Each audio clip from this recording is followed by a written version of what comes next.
మంగళగిరి పట్టణ police station నుంచి YS Sharmila విడుదలయ్యారు. చలో సెక్రటేరియట్ నేపథ్యంలో ఆమెను పోలీసులు అరెస్ట్ చేశారు.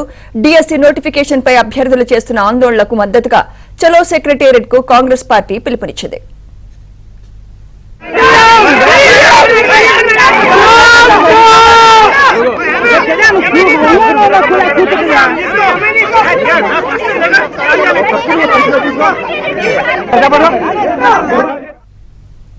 కాంగ్రెస్ పిలుపు నేపథ్యంలో ఆంధ్రరత్న భవన్ వద్ద భారీగా పోలీసులు మోహరించారు. పార్టీ ఆఫీస్ చుట్టూ బ్యారికేడ్స్ ఏర్పాటు చేశారు. పోలీసుల ఆంక్షలతో ఏపీసీసీ చీఫ్ వైఎస్ షర్మిల పార్టీ కార్యాలయంలోనే నిరసన చేపట్టారు. ఆ తర్వాత సెక్రటేరియట్ కు పాదయాత్రగా బయలుదేరారు. సెక్రటేరియట్ కు వెళ్తున్న షర్మిల కాంగ్రెస్ నేతలను కరకట్ట వద్ద పోలీసులు అడ్డుకుని అరెస్ట్ చేయడంతో ఉద్రిక్తత నెలకొంది.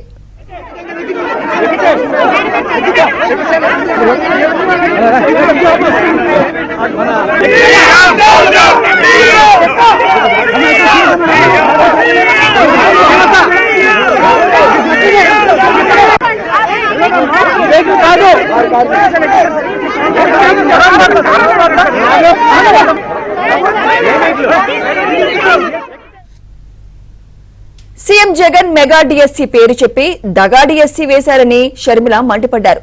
ప్రభుత్వానికి వ్యతిరేకంగా వార్తలు రాస్తే జర్నలిస్టులపై దాడులు చేస్తారా అని ప్రశ్నించారు.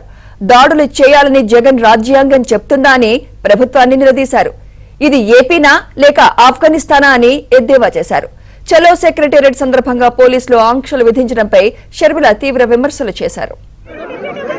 ఆంధ్ర రాష్ట్ర ప్రభుత్వానికి ఏమి చేతనైంది అంటే బిడ్డలకు ఉద్యోగాలు ఇవ్వడం చేత కాలేదు, రైతులు కనీసం నష్టపోతే నష్టపరిహారం ఇవ్వడం చేత కాలేదు, స్పెషల్ స్టేటస్ కోసం కొట్లాడడం చేత కాలేదు, మనది ఇది ఒక రాజధాని అని రాజధాని కట్టుకోవడం చేత కాలేదు, పోలవరం చేత కాలేదు, కనీసం మన విశాఖ స్టీల్ అయినా కాపాడుకునే ప్రైవేటైజ్ కాకుండా కాపాడుకోవడం కూడా చేత కాలేదు, ఒక మెట్రో కూడా కనీసం చేత కాలేదు. ఈరోజు ఏం చేతనయింది అంటే జర్నలిస్టులను కొట్టడము, ప్రతిపక్షాలు పోరాటం చేస్తే ప్రజల పక్షాన మాట్లాడితే వాళ్ళని అతి దారుణంగా అవమానించి ఇదిగోండి గాయపరిచి మరీ పోలీస్ స్టేషన్లలో కూర్చోబెట్టడం, ఇదే చేతనైంది సర్కార్కి. మరి మీకు ఎందుకు ఓట్లు వేయాలి అని ఆంధ్ర రాష్ట్ర ప్రజలు అడుగుతున్నారు. నమ్మించి వంచన చేయడం కాదా ఇది అని అడుగుతున్నాం. మీరు అధికారంలోకి రాకముందు మూకుమ్మడిగా రాజీనామాలు చేద్దాము, స్పెషల్ స్టేటస్ ఎందుకు రాదో చూద్దాము అన్నారు. మరి ఇప్పుడు అధికారంలో మీరున్నారు, మీ ఎమ్మెల్యేలు మీ ఎంపీలు ఎందుకు మూకుమ్మడి రాజీనామాలు చేయటం లేదు, స్పెషల్ స్టేటస్ కోసం ఎందుకు కొట్లాడటం లేదు? బీజేపీ ఏమో స్పెషల్ స్టేటస్ ఇవ్వము అని వాళ్ళు తేల్చి చెప్పినా కూడా వాళ్ళు ఏదో మనకు ఫేవర్ల మీద ఫేవర్లు చేస్తున్నట్టు బీజేపీకి ఎందుకు ఊడిగలు చేస్తున్నారు? మరి మెగా డిఎస్సీని అదే జగనన్న గారు 23,000 ఉద్యోగాలను భర్తీ చేస్తామని చెప్పి కూడా 5 సంవత్సరాలు గడిచిపోయింది. 5 సంవత్సరాలు భర్తీ చేయలేదు. 5 సంవత్సరాలు గుడ్డిగురాలకు పళ్ళు తోమారు. 5 సంవత్సరాలు కుంభకర్ణులా నిద్రపోయారు. ఒక కాంగ్రెస్ పార్టీ ఈ రోజు కొట్లాడుతుంటే మమ్మల్ని కూడా గాయపరిచి మమ్మల్ని ఎత్తుకొచ్చి పోలీస్ స్టేషన్లలో పెడుతున్నారు. ఇక జర్నలిస్టులు అడిగితే వాళ్ళని చితక బాదుతున్నారు. ఇది ఎక్కడ న్యాయం అంటున్నాం? ఇది ప్రజాస్వామ్యం అవునా కాదా? ప్రభుత్వం సమాధానం చెప్పాలి. పెద్ద పెద్ద మాటలు చెప్తారు కదా.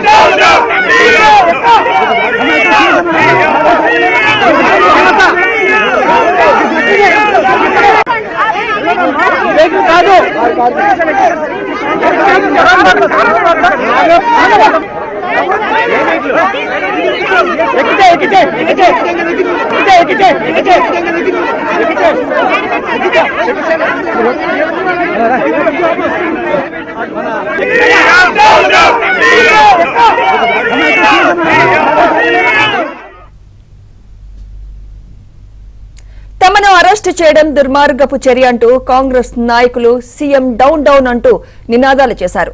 ప్రభుత్వ తీరు ఇలాగే ఉంటే ఆందోళనలు ఉధృతం చేస్తామంటున్న కాంగ్రెస్ లీడర్స్ తో మా ప్రతినిధి లీలా మరింత సమాచారం అందిస్తారు. ఏసీకి సంబంధించి కాంగ్రెస్ పార్టీ నేతలందరినీ కూడా ఇప్పటికే అరెస్టులు చేశారు. అయితే వారి ప్రధాన ఎజెండా ఏంటి, ఏం చెప్పదలుచుకున్నారు ప్రభుత్వానికి అనేది వారి మాటల్లోనే అడిగి తెలుసుకుందాం. ఎక్కడికక్కడ కాంగ్రెస్ నేతలందరినీ కూడా అరెస్టులు చేయడాన్ని ఎలా చూడాలంటారు? నిరుద్యోగ యువతను నమ్మించి మోసగించాడు జగన్మోహన్ రెడ్డి. షర్మిలారెడ్డి గారి నాయకత్వంలో ఆంధ్రప్రదేశ్ కాంగ్రెస్ కమిటీ ఒక వినతిపత్రం ముఖ్యమంత్రికి ఇవ్వాలని చెప్పేసి చెలో సెక్రటరియట్ కార్యక్రమాన్ని అహింసాపూర్వకంగా గాంధేయ పద్ధతిలో ప్రజాస్వామ్య పద్ధతిలో శాంతియుతంగా నిర్వహించాలని మేము పిలిపించాం. కానీ వైకాపా గవర్నమెంట్ ఎక్కడికక్కడ రాష్ట్ర వ్యాప్తంగా ఉండే కాంగ్రెస్ శ్రేణులను ఎక్కడిక్కడ అరెస్ట్ చేయడము, ఇక్కడికి వచ్చిన వాళ్ళని కూడా బలవంతంగా వచ్చేసి అరెస్ట్ చేయడము, ఇక్కడ ఇంతమందిని పెట్టడం జరిగింది. కాబట్టి దీన్ని బట్టి ఆ పార్టీకి పోగాలం దాపురించింది. వినాశకాలే విపరీత బుద్ధిని వినాశకాలం దాపురించింది. వచ్చే ఎన్నికల్లో నిరుద్యోగ యువతే ఈ వైకాపా పార్టీని చిత్తుగా ఓడిస్తారు, వైకాపా ప్రభుత్వాన్ని దించుతారు. మేము అధికారంలోకి వస్తే ఖచ్చితంగా నిరుద్యోగ యువతకు సంబంధించి నంబర్ 1 ఖాళీగా ఉన్న అన్ని ప్రభుత్వ ఉద్యోగాలను భర్తీ చేస్తాం.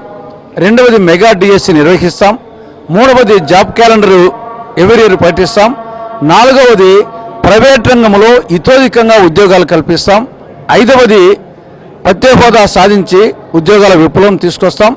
ఆరవది ఎస్సీ ఎస్టీ బీసీ మైనారిటీ తదితర కార్పొరేషన్లకు నిధులు ఇచ్చి స్వయం ఉపాధి పథకాలు భారీ ఎత్తున అమలుపరుస్తాం.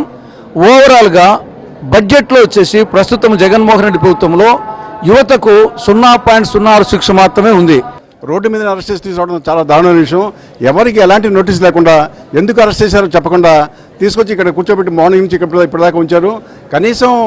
కనీసం మనిషికి ఇవ్వాల్సిన మర్యాద కూడా ఇవ్వకుండా వాళ్ళు చూస్తూ ఉంటాం. ఇది దారుణమైన విషయం. ఈ పార్టీకి ఏదో ఒక నిర్ణయం తీసుకోవాల్సింది. ఒకవైపు ఏమో మా నాయకురాలు అక్కడ ఆందోళన చేస్తూనే ఉన్నారు, ఒకవైపు మమ్మల్ని అరెస్ట్ చేసి లోపల పెట్టడం ఇది చాలా దుర్మార్గం. మీకు చట్ట వ్యతిరేక కార్యక్రమానికి పాల్పడుతూ ఉన్నారు. ఇది త్వరలో ప్రజలు బుద్ధి చెప్తారు, మీకు త్వరలో బుద్ధి చెప్తారని హెచ్చరిస్తా ఉన్నాను. కనీసం మంచినీళ్ళు కూడా ఇవ్వడం లేదు. అంటే ఈ ముఖ్యమంత్రి జగన్మోహన్ రెడ్డి గత ప్రభుత్వంలో మేము ఇలా చేసి ఉంటే ఈరోజు ముఖ్యమంత్రి జగన్మోహన్ రెడ్డి అయ్యేవాడా అని చెప్పి అడుగుతున్నాం. సార్ చెప్పండి సార్, ఎలా చూడాలంటారు? ఇక్కడ అందరినీ తీసుకొచ్చి ఇక్కడ అరెస్ట్ చేసి ఇక్కడ నిర్బంధించడాన్ని ఎలా చూడాలంటారు? అతను ఏదైతే అనుకున్నాడో అది మాత్రమే చేయడానికి రెడీ ఉన్నాడని ప్రజాస్వామ్యాన్ని పూర్తిగా అనగదొక్కుతున్న వ్యక్తి ఎవరన్నా ఉన్నారు ఈ దేశాన్ని అంటే జగన్మోహన్ రెడ్డి గారు. జగన్మోహన్ రెడ్డి గారు గుర్తుపెట్టుకోవాల్సిన విషయం ఏంటంటే ప్రజాస్వామ్యబద్ధంగా వారు 151 సీట్లు గెలిచి ముఖ్యమంత్రి అయ్యారు. ప్రజల సంక్షేమం ఆలోచించకుండా ప్రజల వ్యతిరేకులుగా, ప్రజలను హింసించేవాడిగా, ప్రజలను భక్షించేవాడిగా ఈరోజు పరిపాలన కొనసాగించడం ఏమాత్రం సబబు కాదని ఈ సందర్భంగా తెలియజేస్తుంది. ఇక్కడ బంధుత్వం కాదమ్మా, ప్రజా సమస్యలే ముఖ్యంగా ఆవిడ పోరాడుతున్నారు. ఆవిడకి మద్దతుగా ఇక్కడ అందరూ కూడా అరెస్ట్ అవడం జరిగింది. మెగా డిఎస్సిలో ఉన్నటువంటి అన్ని తప్పుల్ని ఎత్తి చూపుతా సమస్యలే ప్రధాన అజెండాగా ఈరోజు కాంగ్రెస్ పార్టీ షర్మిల గారి నాయకత్వంలో అందరూ కూడా సమిష్టిగా పోరాటం చేస్తున్నారు. ఆల్రెడీ ఎమ్మెల్సీ ఎలక్షన్లో వాళ్ళు ఉద్యోగస్తులందరూ ఆయనకి బుద్ధి చెప్పారు. అయినా కూడా ఇప్పుడు కూడా బుద్ధి రాకుండా మళ్ళీ యువతకు ఉద్యోగం ఇవ్వకుండా ఉద్యోగస్తుల మీద వాళ్ళ కష్టాన్ని ఆయన ఆలోచన చేయకుండా తన సొంత పార్టీ ఏ విధంగా డెవలప్ అవ్వాలనే దాని మీదనే కాన్సన్ట్రేషన్ పెట్టుకొని ఆయన పనులు చేస్తున్నాడు. కానీ ప్రజలకు ఉపయోగపడే పనులు ఏది కూడా చేయడం లేదు. యువతకి చేయడం లేదు, ఉద్యోగస్తులకి చేయడం లేదు, ఎవరికి కూడా ఆయన ఉపయోగపడే విధంగా లేడు. కెమెరా పర్సన్ అరుణ్ లీలా, ఏబిఎన్ ఆంధ్రజ్యోతి, విజయవాడ.